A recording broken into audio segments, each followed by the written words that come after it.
All right, Green Thumb Gardening Family, Light on Leash back at you from right here at the Green Thumb Gardening Channel, right here in the Grow Zone 8B in Tifton, Georgia. And in this evening's video, it is October 26, 2022. We're here at Little Creek Homestead again in our backyard food forest.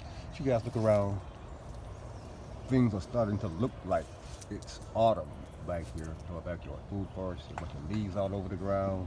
A bunch of plants beginning to develop yellowing foliage on them back here in our backyard food forest. We're going to take you guys around to the back side of Little Creek Homestead and reintroduce you guys to a crop we've been growing for the past now 6 months here, our potato mint. We've been growing this African potato mint for approximately the past 6 months here at Little Creek Homestead, here on the back end here in front of our koi and goldfish pond back there. You guys can see these guys are spreading way out. You guys recall correctly, we planted 6 plants here originally, 6 large plants. Those large plants by now we had 1 here in this front on this side. We already dumped that one up. We had 1 there, 1 there, 1 in the rear back there, and 1 in the rear. We allowed those plants to grow for approximately 3 months. We came back and we interplanted those original 6 potato mint plants with 4 more. So we have a smaller one here, smaller one here, smaller one there, and a smaller one there. Now, although our African potato mint has been growing again indeed for the past 6 months here in this is a 6 month crop here, it can be grown as both a perennial or an annual, which means we can just allow this potato mint out here to go dormant, and the potatoes that's currently in the ground will remain in the ground, provided that the squirrels don't come out here and dig them up and take them to their nests and stuff like that during the winter or whatever. And the potatoes that remain in the ground will simply germinate in the spring. They'll grow all summer, whatever. We could conduct an even larger harvest in the fall. But what we intend to do here is, once we get some real cold, actual cold weather here, that colder weather will actually cause our vines here to die back on all of our African potato mint. We'll leave the smaller 4 plants in the ground undisturbed, and all of the potatoes that currently are growing beneath those. We'll harvest the now 5 remaining larger plants.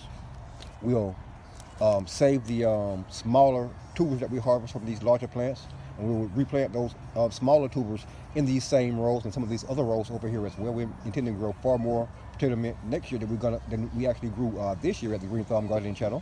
But at any rate, we'll take the larger tubers that we harvest from this harvest and take those inside, and we'll consume those during the next month or so, 2 months here during the fall and winter months here at the Green Thumb Gardening Channel.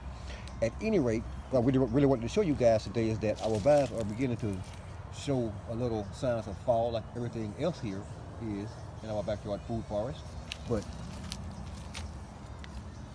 what I really wanted to show you guys is that we finally have some blossoms going on our African potato mint. Again, it's been 6 months we planted these things here, and they're finally beginning to put on some blossoms here. I guess that's their way of telling us that they're coming to the end of their lifespan with their growth season here this year anyway in our backyard food forest. So again, once we get some significantly cold weather here, it will kill what will cause our vines to die back.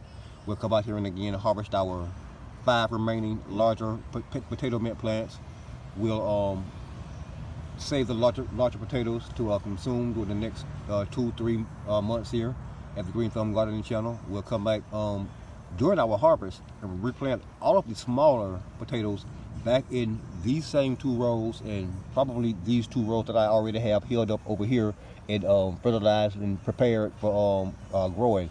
Another thing to mention about African potato mint, you really don't have to fertilize this stuff. In fact, it's recommended that you don't fertilize African potato mint at all, and you will do just fine. We happen to already have these rows here tilled because we were intending to come back and plant some brassicas here later on this year, but we've already had some issues with squirrels out here making their way through all of our rows, planting acorns and pecans, etc. So what we'll do is we'll come back, we'll plant our African potato mint smaller tubers here in these rows. We'll cover these rows up with some type of hardware cloth or something like that to keep the squirrels from digging in our soil.